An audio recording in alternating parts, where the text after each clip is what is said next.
ॐ अज्ञानतिमिरन्धस्य ज्ञानञ्जनशलाखया चक्षुरुन्मीलितं येन तस्मै श्रीगुरवे नमः। नमो ॐ विष्णुपादाय कृष्णप्रेष्ठाय भूतले श्रीमते भक्तिवेदान्त स्वामिन् इति नामिने। नमस्ते सरस्वते देवे गौरवाणी प्रचारिणे निर्विशेषा शून्यवादी पाश्चात्य देशतारिणे। जय श्री कृष्ण चैतन्य प्रभु नित्यानंद श्री अद्वैता गदाधर श्रीवासदि गौर भक्तवृंद। हरे कृष्णा कृष्ण कृष्णा हरे हरे, हरे राम राम राम हरे हरे। हरे कृष्णा। आप सभी भक्तों का आज की कृष्ण कथा में हार्दिक अभिनंदन है। कल की कथा में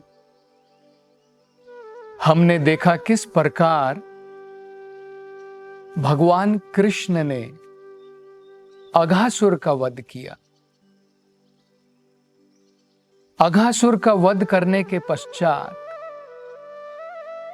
ये घटना, अघासुर वध की घटना पूरे व्रज में 1 साल तक किसी को भी पता नहीं चली। इसके बारे में कोई चर्चा नहीं हुई। परीक्षित महाराज जो ये कथा सुन रहे थे शुकदेव गोस्वामी से, वो बड़े ही विनम्र भाव से शुकदेव गोस्वामी से प्रश्न पूछते हैं। शुकदेव जी, कृपा करके बताइए क्यों ऐसा हुआ कि 1 साल तक ये अघासुर वध की कथा, इसके बारे में पूरे व्रज में कहीं पर भी कोई चर्चा नहीं हुई।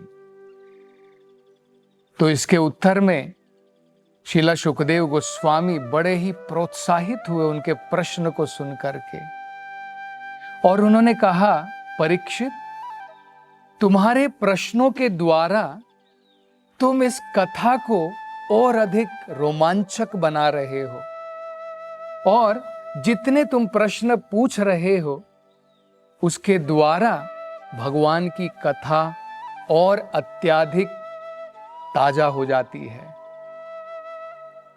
रसीली हो जाती है। कहा जाता है कि भगवान के भक्त जो है अपने मन के द्वारा, बुद्धि के द्वारा हमेशा प्रयत्न करते हैं कैसे भगवान की कथाओं के ऊपर, श्रवण के ऊपर, भगवान की कथाओं का कीर्तन, उसके ऊपर हमेशा अपना दिमाग लगाते हैं। ऐसा करने से भगवान की कथाएं अगर हम ध्यान पूर्वक सुनते हैं, ध्यान पूर्वक उनका कीर्तन करते हैं, तो भगवान की कथा कभी भी हमारे लिए पुरानी नहीं होगी। क्योंकि ये प्रश्न उठ सकता है कि ये कथाएं आज से लगभग 5000 साल पहले घटी, आज हमारे जीवन में इसका क्या महत्व है? हम एक दिन पुराना अखबार भी नहीं पढ़ते हैं, पुराना हो जाता है, रद्दी हो जाता है। लेकिन ये कथाएं आज से 5000 साल पहले घटी। लेकिन भगवान की कथा में और आम जो शब्द होते हैं, जो हम कविता पढ़ते हैं, जो हम नॉवल पढ़ते हैं, जो हम अखबार पढ़ते हैं, उसके जो शब्द होते हैं वो भौतिक शब्द होते हैं, और आध्यात्मिक जो शब्द हैं उसमें बहुत अंतर होता है। आध्यात्मिक शब्दों को कहा जाता है, भगवान की कथा को कहते हैं तव कथा अमृतम तप्त जीवनम। भगवान की कथा अमृत है, उसके अंदर में चेतना है, इसलिए उसके अंदर में जान है, वो पुरानी नहीं होती है। लेकिन जो हम लोग बाकी कथाएं सुनते हैं, बाकी जो अखबार वगैरह पढ़ते हैं, वो कुछ समय के बाद में आप पढ़िए, आपको दोबारा पढ़ने का उसका जो है मन नहीं करेगा। आपने कभी कभी देखा होगा, जब रेलगाड़ी में हम अखबार पढ़ करके जाते हैं, पढ़ने के बाद में उसको हम जो अपनी सीट को पोंछ देते हैं और बाद में रद्दी में फेंक देते हैं। लेकिन भगवान की कथा अमृत है। दूसरा बड़ा महत्वपूर्ण यहां पर संदर्भ समझने का है, जो प्रमाणिक गुरु होता है वो सारे रहस्यों को, कृष्ण भावनामृत में जो रहस्य हैं सबको, जितने भी रहस्य है, गूढ़ रहस्य हैं, अपने शिष्य को प्रदान करता है, अगर वो शिष्य सही प्रकार से निष्ठा से गुरु की सेवा में और भगवान की कृष्ण भावनामृत में बढ़ना चाहता है। तो निष्ठावान शिष्य को गुरु सभी रहस्य कृष्ण भावनामृत के प्रदान करता है। हम रोज सवेरे गुरु वंदना में गाते हैं, दिव्य ज्ञान हृदय प्रकाशितो। दिव्य ज्ञान जब हम भगवान की सेवा में निष्ठा से लगेंगे, हमारे हृदय में प्रकाशित होते हैं। तब शुकदेव गोस्वामी ने परीक्षित महाराज से कहा, मैं इसका रहस्य तुम्हें जरूर बताऊंगा। और उन्होंने जो है ये रहस्य बताना प्रारंभ किया।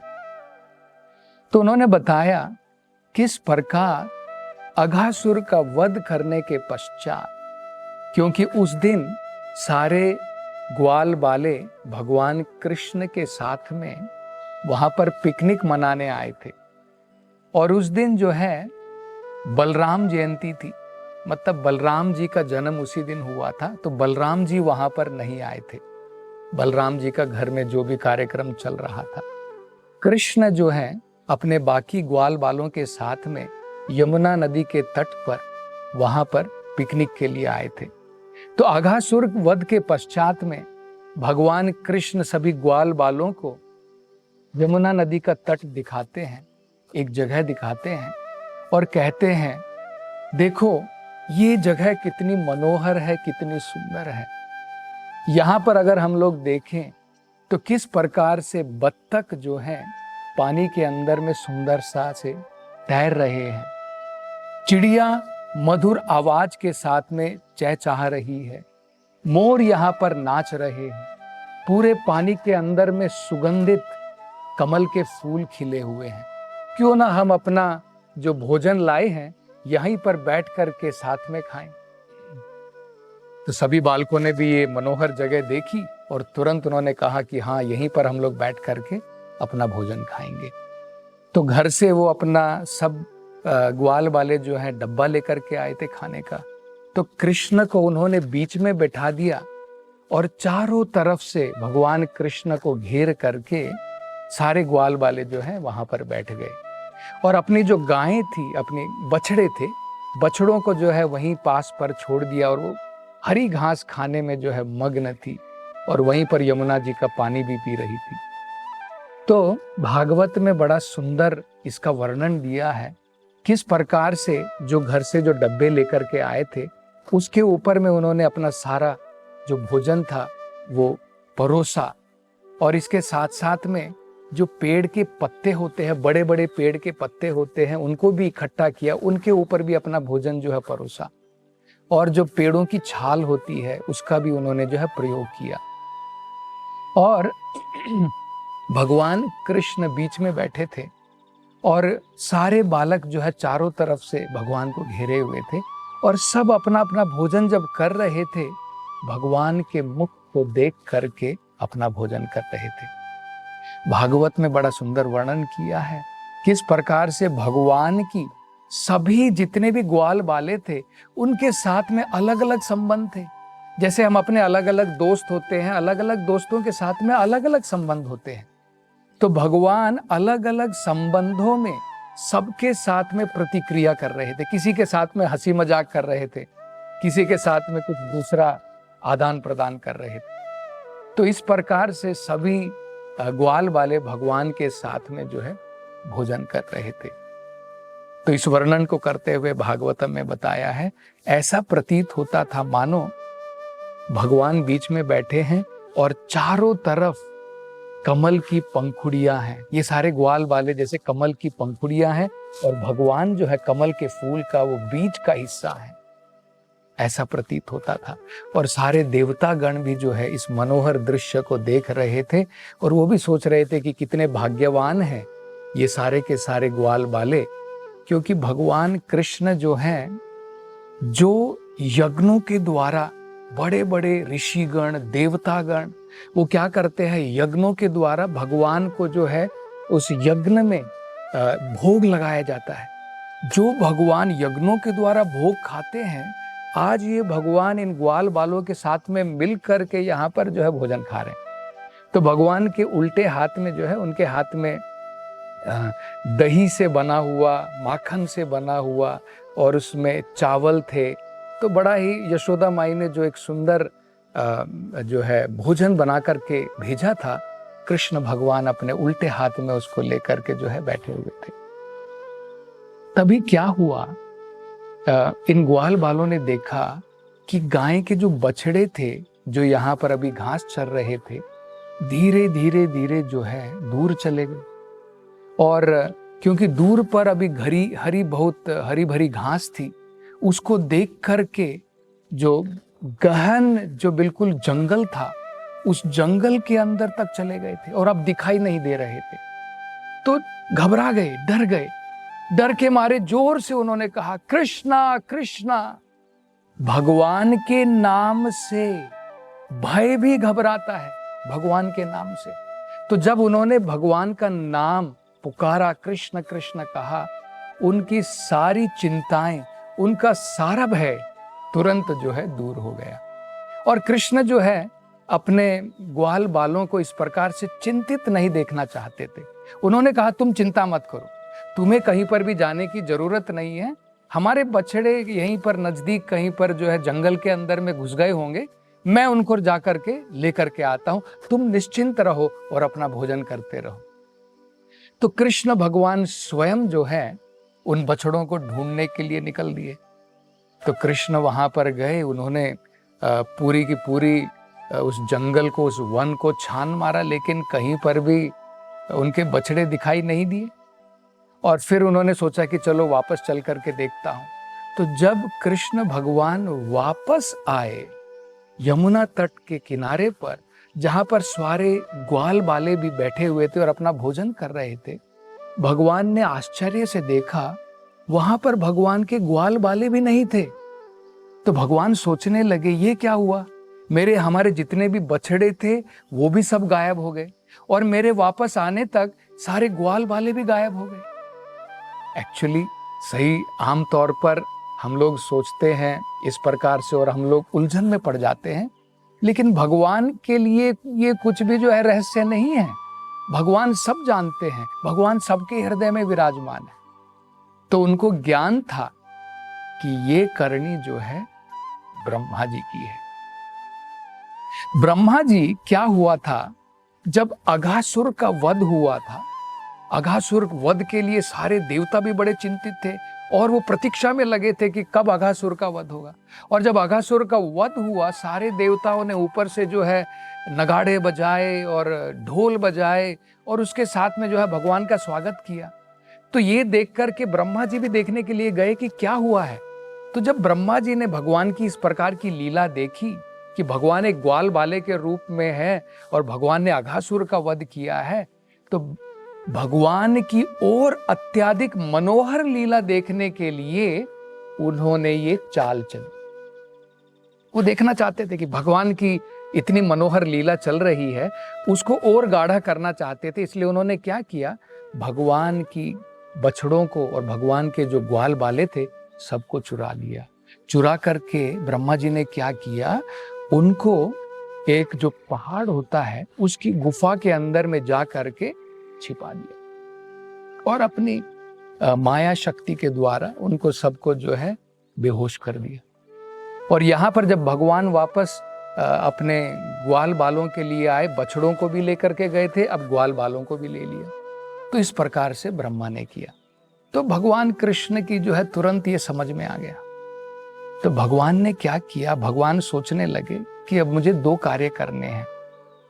एक तो ब्रह्मा की जो इच्छा थी भगवान अपनी अद्भुत लीला दिखाएं, और ये भी कि ब्रह्मा जी ये भी समझ सकें कि भगवान यहाँ पर एक ग्वाल बाले की तरह खेल रहे हैं। इसका मतलब ये नहीं कि भगवान ग्वाल बाले हैं, भगवान वही परम ब्रह्म, परम धाम, पवित्रम परमम भवान है, आदि पुरुष है। ये प्रमाण देने के लिए और माताओं को और जो गाय अपने बछड़ों का जो प्रतीक्षा कर रही थी उनको वही आनंद प्रदान करने के लिए, और उनको कोई चिंता ना हो, क्योंकि अगर ये बछड़े वापस नहीं गए और ये ग्वाल बाले वापस नहीं गए तो माताएं तो जो है उनका तो हृदय टूट जाएगा। इसलिए भगवान कृष्ण ने उस समय क्या किया, स्वयं अपना विस्तार किया, और भगवान ने अपने विस्तार के रूप में भगवान ही हर एक ग्वाल बाले बन गए। ये बड़ा अद्भुत है, क्योंकि देखिए भगवान ने केवल अपना अब रूप मात्र नहीं बदला था। अगर भगवान अपना एक रूप बना करके एक ग्वाल बाले बन गए, दूसरे ग्वाल बाले बन गए, तीसरे बन गए, तो एक दिन के पश्चात, 2 दिन के पश्चात, तीसरे दिन के पश्चात तो कम से कम सभी माँओं को पता लग जाएगा ये तो कोई दूसरा है। क्योंकि हर एक व्यक्ति, उसकी पर्सनालिटी अलग होती है, उसका व्यवहार अलग होता है, उसकी सोच अलग होती है। तो भगवान ने न केवल रूप बदला, भगवान ने जो वो व्यक्ति है उस प्रकार के व्यक्ति के रूप में अपने आप को ढाला। उसी प्रकार से बछड़े भी अलग अलग रंग के थे, अलग अलग रूप के थे। सभी बछड़ों के रूप में भी भगवान ने अपना जो है स्वयं विस्तार किया, और बाद में भगवान जो है अपनी बांसुरी बजाते हुए सीधे भगवान जो है व्रजधाम की तरफ, अपने घर की तरफ चल दिए, और वहां पर सारी मैया इंतजार कर रही हैं, और भगवान जो है अपनी बांसुरी के साथ में अब व्रजधाम में भगवान पहुंच रहे हैं। आगे क्या प्रतिक्रिया होगी इन माताओं की, क्या प्रतिक्रिया होगी इन गाय की जो अपने बछड़ों के लिए इस प्रकार से प्रतीक्षा में थे, इसके बारे में अगली कथा में हम चर्चा करेंगे। हरे कृष्णा। हरे कृष्ण मूवमेंट के संस्थापक आचार्य श्रील प्रभुपाद की हार्दिक इच्छा थी कि भगवान श्री कृष्ण और श्रीधाम वृंदावन की महिमा का पूरे विश्व में प्रचार हो। हमारी आगामी मंदिर सह सांस्कृतिक परियोजना वृंदावन चंद्रोदय मंदिर श्रील प्रभुपाद के इसी उद्देश्य को समर्पित है। परियोजना के मध्य में भगवान श्री कृष्ण का एक भव्य मंदिर होगा, जिसमें हरी वनस्पतियों से आच्छादित सुंदर बगीचे और छोटे छोटे पहाड़ियों से गिरते हुए झरने होंगे, जो मंदिर परिसर को अत्यंत ही सुशोभित करेंगे। यह परियोजना वृंदावन को विश्व मानचित्र पर एक अनुपम छवि प्रदान करेगी। हम आपसे अनुरोध करते हैं कि इस भव्य मंदिर के निर्माण में हमारा सहयोग करें। आपकी वृंदावन धाम की सेवा से श्री श्री राधा कृष्ण अत्यंत प्रसन्न होंगे। कृपया वृंदावन चंद्रोदय मंदिर निर्माण अभियान में जुड़े। अधिक जानकारी के लिए संपर्क करें 8585850033 77259 77260। इस जन्माष्टमी के शुभ अवसर पर श्रीधाम वृंदावन में निर्माणाधीन विश्व के सबसे ऊंचे मंदिर श्री वृंदावन चंद्रोदय मंदिर में ठाकुर जी को माखन मिश्री सेवा का अनूठा अवसर उपलब्ध है। 1008 रुपए की यह सेवा करने वाले सभी श्रद्धालुओं को उनके घर मंदिर की ओर से भगवान का प्रसाद प्रेषित किया जाएगा। संपर्क करें 8585850033 77259 77260। एक भरोसे का हुनर उंगलियों को मिल गया, मिट गए वो फासले, वो वक्त भी बदल गया। रिश्ते पुराने हैं मगर मिलने के हैं ढंग नए, बदलाव के खुलने लगे अब जिंदगी में रंग नए। हम जहां हमारा बैंक वहां।